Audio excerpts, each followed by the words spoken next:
Hello दोस्तों, आज हम पढ़ेंगे क्लास 9th की इंग्लिश की बिहाइव का चैप्टर 4 का part 2 the lake isle of Innisfree के क्वेश्चन आंसर्स। इससे पहले मैं ये पोयम एक्सप्लेन कर चुकी हूँ, आप जाकर चैनल पर देख सकते हैं। तो हम इसके क्वेश्चन आंसर्स शुरू करते हैं। हमारा जो फर्स्ट क्वेश्चन है थिंकिंग अबाउट द पोयम का, वो है what kind of place is Innisfree think about. क्या लगता है आपको कि इनिसफ्री किस तरह की जगह है, थोड़ा उसके बारे में सोचें। तो इसका पहला प्रश्न है the 3 things the poet want to when he goes back there. वो 3 चीज़ें जो कवि वहाँ जाकर करना चाहता है। पद्यांश नंबर 1 स्टांजा 1 में है, बताइए। सेकेंड है what he hear and see there and its effect on him. वह वहाँ जाकर क्या देखता है और क्या सुनता है और उस पर कवि का क्या उसका कवि पर क्या प्रभाव पड़ता है। स्टांजा नंबर 2 में है, वो हमें समझाना है। थर्ड है what he hear in his heart core even when he is far away from Innisfree. मतलब उसके दिल के भीतर क्या सुनता है जबकि वह इनिसफ्री से दूर भी होता है। तो ये जो तीनों क्वेश्चंस हैं, ये तीनों अलग अलग स्टांजा के क्वेश्चंस हैं। मैं तीनों के आंसर आपको बता देती हूँ। फर्स्ट वाला है कि वह 3 चीज़ें क्या हैं जो कवि वहाँ जाकर सुनना चाहता है। तो उसका आंसर है he want to build a small cabin there. वो वहाँ पर एक छोटा सा कमरा बनाना चाहता है।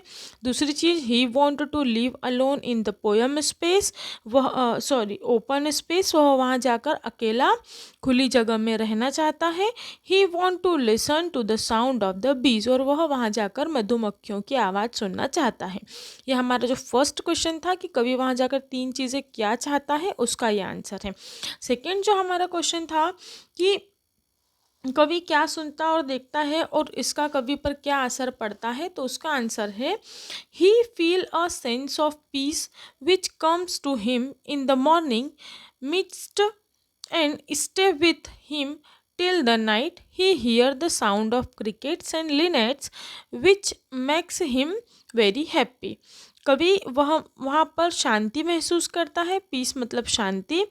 जब सुबह के साथ में हल्की सी नमी आती है तो वह पूरी रात जो नमी जो रहती है हल्की सी, और एक बहुत अच्छी सी खुशी रहती है, वो उसके साथ वहाँ रहती है खुशी के साथ, मतलब उसे अच्छा लगता है वो रहने वहाँ पर रहना, वो उस टाइप की बात हो रही है। और साउंड ऑफ लिनेट्स, लिनेट्स एक झिंगुरों को मतलब कि लिनेट एक चिड़िया है। मैंने कहा था ना जैसे स्पैरो और अलग अलग प्रकार की चिड़ियाज आती है ना, उसमें से लिनेट जो है एक चिड़िया का प्रकार है जिसकी आवाज़ कवि को अच्छी लगती है। और जो साउंड ऑफ क्रिकेट, क्रिकेट मतलब कि जो छोटे छोटे से झिंगूर होते हैं उनकी आवाज़ें कवि को बहुत ज़्यादा खुश करती है।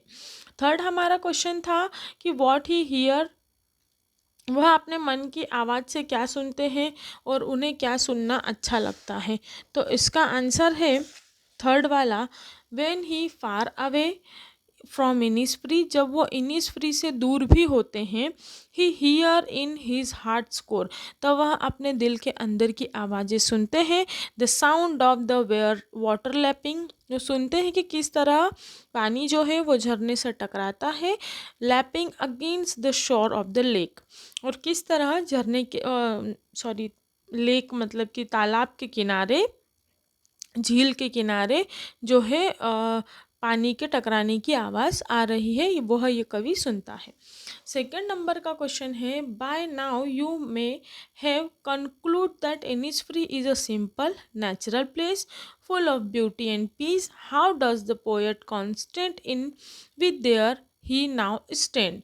मतलब आपको क्या लगता है इतना सब पढ़ के कि जो इनिसफ्री है वो एक साधारण एक प्राकृतिक जगह है और बहुत ही ज़्यादा सुंदर और शांत जगह है। आप बताइए कि किस तरह आप इनिसफ्री को बाकी सब जगहों से अलग कैसे पाते हैं। तो उसका आंसर यहाँ पर है कि Innisfree is a simple natural place full of beauty and peace. Innisfree बहुत ही प्राकृतिक और साधारण जगह है जहाँ पर शांति और खूबसूरती है, which the poet compare with the noisy city. तो कवि उसको किससे कंपेयर करता है, एक बहुत ही आवाज़ भरी दुनिया से। जैसे हम अभी सिटी में रहते हैं, इंदौर जैसी सिटी में क्या होता है, बहुत हमेशा आवाज़ें होती, गाड़ी इधर से आ रही है, तो उसकी नॉइसी सिटी से उसको कंपेयर करता है। The poet love the simplicity of Innisfree. Poet को क्या पसंद है, इनिसफ्री की सादगी, सिंप्लिसिटी से प्यार है। And recollect the sound of water lapping, उन्हें वहाँ की पानी की लहरों की टकराने की आवाज़ पसंद है। अवे द शोर, जो कि बार बार किनारों से टकराती हैं। He compare with is the noise, वह वहाँ की आवाज़ की तुलना करते हैं। And he stand on roadway of the city, सड़क के किनारे खड़े होकर क्या करते हैं, वहाँ इस आवाज़ की तुलना सड़क के किनारे खड़े होकर करते हैं। तो सीधी सी बात है कि सड़क के किनारे जब हम खड़े होते हैं तो हमें काफ़ी सारे जो वहाँ से व्हीकल्स जा रहे होते हैं उनकी आवाज़ें सुनाई देती है और थोड़ा सा डिस्टर्बिंग सा लगता है। बट हम किसी नेचुरल प्लेस पे जाते हैं, अभी हम लोग घूमने कहीं जाते हैं, जैसे मान लीजिए कोई उत्तराखंड जाता है या फिर ऐसी वैष्णो देवी जैसी जगह पर, तो वहाँ पर कैसा होता है, बिल्कुल शांत प्लेसेस होती हैं अगर भीड़ भाड़ नहीं होगी तो।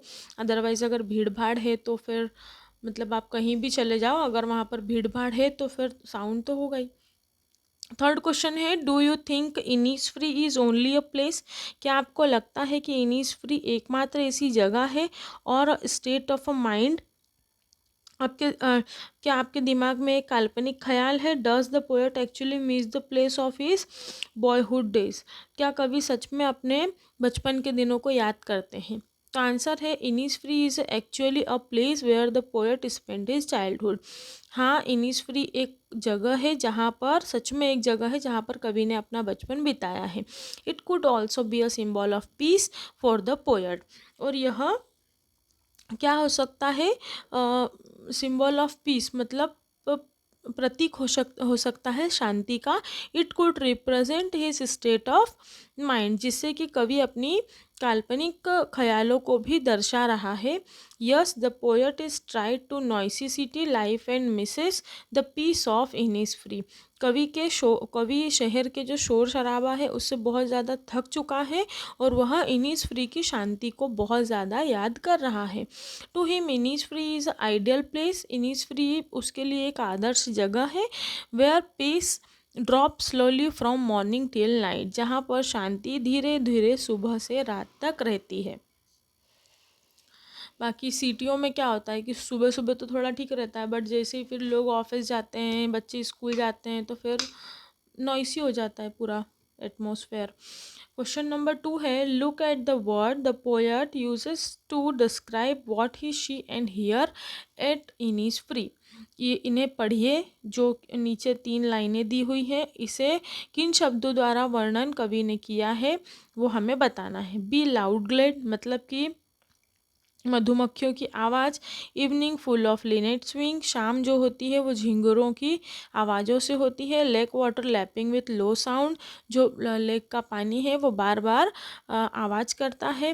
What picture do this word create in your mind. इस प्रकार के शब्दों से आपके दिमाग में कैसी पिक्चरें बनती हैं। तो आप ये देखिए, सोचिए कि जब हमारे पास ऐसी कोई झील की बात होती है तो एक झील की पिक्चर बनती है दिमाग में, मतलब विजुअलाइजेशन होने लग जाता है कि हाँ यार ये ऐसी बातें होंगी। तो आप 1 बाय 1 जो है उसका आंसर देखिए। पहला था, these words create a picture of an open space filled with a buzzing of बीस।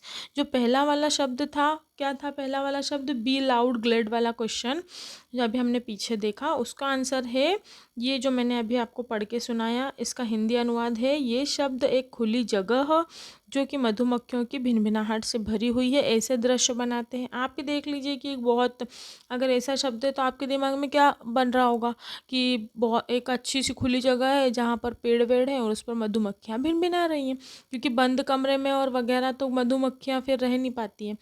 These words bring to second वाला है कि evening full of linnets wings, उससे आपके माइंड में कैसी छवि बनती है। तो देखिए, these words bring to our mind of image of linnets flying around in the evening sky. इससे कैसा लगता है कि जो लिनेट वाली जो चिड़ियाएँ हैं वो बहुत सारी जो हैं आसमान में उड़ रही हैं। It also create an imaginary placing sound of the wings, और उनके पंखों की जो आवाज़ है वो बहुत ही ज़्यादा मधुर है।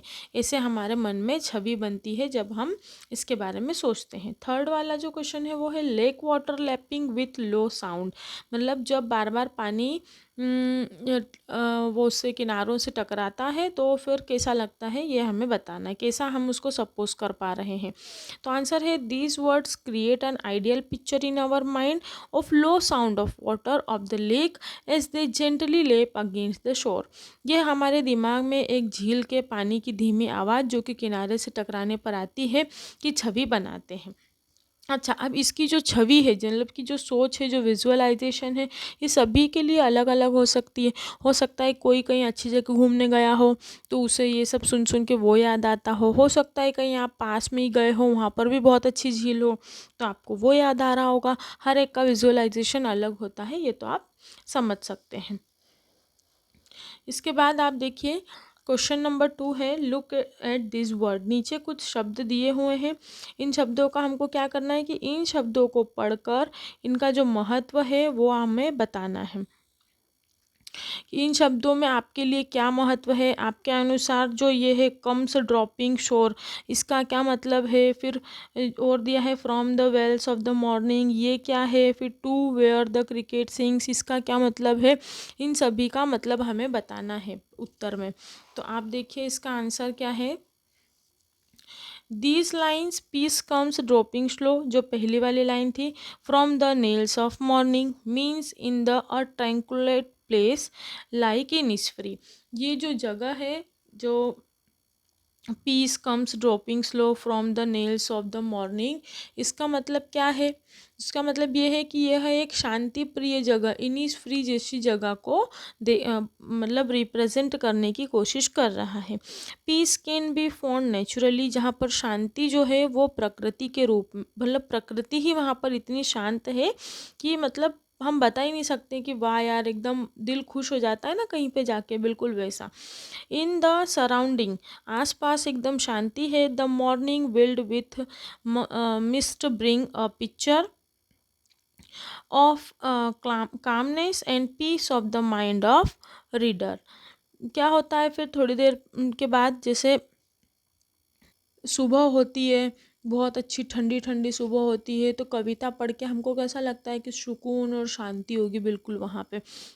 तो जो हमें सुबह है वो एकदम शांति की तरफ ले जा रही है। उसके बाद है cricket usually chirp at a dusk. जो झिंगूर है वो अक्सर शाम के अंधेरे में बोलने लगते हैं। डस्क मतलब कि शाम। सो द लाइन ये जो नीचे वाली to where a cricket sing could mean be evening hours, मतलब ये जो लाइन है कि to where the cricket sings, ये वाली लाइन हमें किसका आभास कराती है, ये हमें शाम होने का आभास कराती है। ऐसा लगता है जैसे शाम हो रही हो। The poet mean peace would continue to come him even the crickets बिंग टू सिंग। और क्या रहेगा कि जो झिंगूर हैं वो गाना गाएंगे कब तक, जब तक सुबह, शाम से लेकर के फिर सुबह नहीं हो जाती है। Together these lines could also represent the mental state the poet longs for. और ये जो दोनों लाइनें हैं ये कवि की मानसिक दशा को प्रदर्शित करती हैं, जो कि बहुत ज़्यादा इनिस फ्री वाली जगह को लेकर बहुत ज़्यादा क्या है, मतलब खुश हैं। उसके बाद हमारे पास कुछ अदर इम्पॉर्टेंट क्वेश्चंस हैं जो मैं आपको बता देती हूँ। फर्स्ट है what kind of music will the poet enjoy on the lake isle of Innisfree. कवि को इनिसफ्री के झील टापू पर किस प्रकार के संगीत का आनंद आएगा। तो आंसर है on the isle of Innisfree. Innisfree के टापू पर the poet will enjoy the loud music of बीज। कवि वहाँ पर किसकी, मधुमक्खियों की आवाज़ों का आनंद लेगा। एंड द माइल्ड म्यूज़िक, और बहुत ही सुरीली सी आवाज़, मधुर सा संगीत होगा।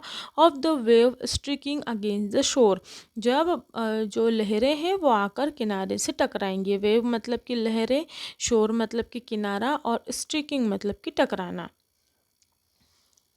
सेकेंड क्वेश्चन है, what is it the fascinates the poet day and night. क्या चीज़ें कवि को दिन और रात सम्मोहित करती हैं। फैसिनेट्स का मतलब होता है फिदा होना, सम्मोहित होना, या हमें कोई चीज़ बहुत ज़्यादा अच्छी लगने लगना। जैसे कुछ मूवीज़ के डायलॉग में होता है कि I am fascinated with music, मतलब मैं म्यूज़िक पर फिदा हूँ, मुझे म्यूज़िक बहुत अच्छा लगता है, उस टाइप से। उसके बाद है, day and night the poet is fascinated by the gentle and pleasant sound of the waves lapping against the शोर। दिन और रात कवि को लहरें की धीमी व मधुर आवाज़ जब किनारे से टकराती है, he hear the delightful music in the imagination. तो वो बहुत ही ज़्यादा खुशनुमा, डिलाइटफुल मतलब खुशनुमा संगीत का अनुभव, मतलब कल्पना करते हैं। जैसे अभी आप ये देखिए कि आप कहीं पर घूमने गए हैं। अच्छा, संगीत का एक ऐसा हमारे साथ कनेक्शन होता है कि अगर हम कहीं जाकर कोई गाना सुनते हैं, कोई नया गाना है ना, जो रेगुलर सुनते हैं वो नहीं, और फिर जब हम वापस वहाँ से घूम के आ जाते हैं, और फिर जब हम फिर से वही वाला सॉन्ग सुनते हैं ना, तो हम वही वाली चीज़ें याद करते हैं जो हमने पहली बार जब ये गाना कहीं दूसरी जगह पर जाके सुना था, हमें उस जगह की याद दिलाता है। तो शायद जो पोएट हैं, विलियम, क्या नाम था पोएट का, विलियम बटलर रीड्स, ये पोएट भी शायद वहाँ पर गए होंगे, और उन्होंने कोई सॉन्ग सुना होगा, या फिर जो मधुमक्खियों की आवाज़ होगी, या फिर जो लिनेट्स चिड़िया होंगी उनकी आवाज़ उन्होंने वहाँ पर फर्स्ट टाइम सुनी होगी। तो लाइफ टाइम के लिए अगर आप जहाँ पर भी बैठकर मधुमक्खियों की आवाज़ सुनेंगे, या लिनेट वाली जो चिड़िया हैं उनकी आवाज़ सुनेंगे, या फिर जो नदी का किनारा जब लहरों से लहरें जब नदी के किनारे से टकराती हैं उसकी आवाज़ सुनेंगे, तो उन्हें हमेशा ही क्या लगेगा, बहुत अच्छा लगेगा, और हमेशा ही उन्हें क्या याद आएगी, वो इनीस फ्री नाम की जगह उन्हें हमेशा उनके दिमाग में याद रहेगी। तो यहाँ पर जो है हमारा चैप्टर फिनिश होता है, almost the lake isle of Innisfree के क्वेश्चन आंसर्स। इसके बाद हमारा जो सेकेंड चैप्टर है वो है the snake and the mirror, एक सांप और एक शीशा, तो वो हम डिस्कस करेंगे। इसके अलावा आपको अगर किसी और बुक का हिंदी एक्सप्लेनेशन चाहिए तो आप मुझे बुक का नाम कमेंट बॉक्स में कमेंट कर सकते हैं, या फिर कुछ स्पेशल जैसे कोई ऐसे हैं, एप्लीकेशन है, लेटर है, फॉर्मल इनफॉर्मल, ऑल दैट, जो भी आपको चाहिए, अनसीन पैसेजेस वगैरह, मतलब तो आप मुझे कमेंट बॉक्स में कमेंट कर सकते हैं। Thank you so much.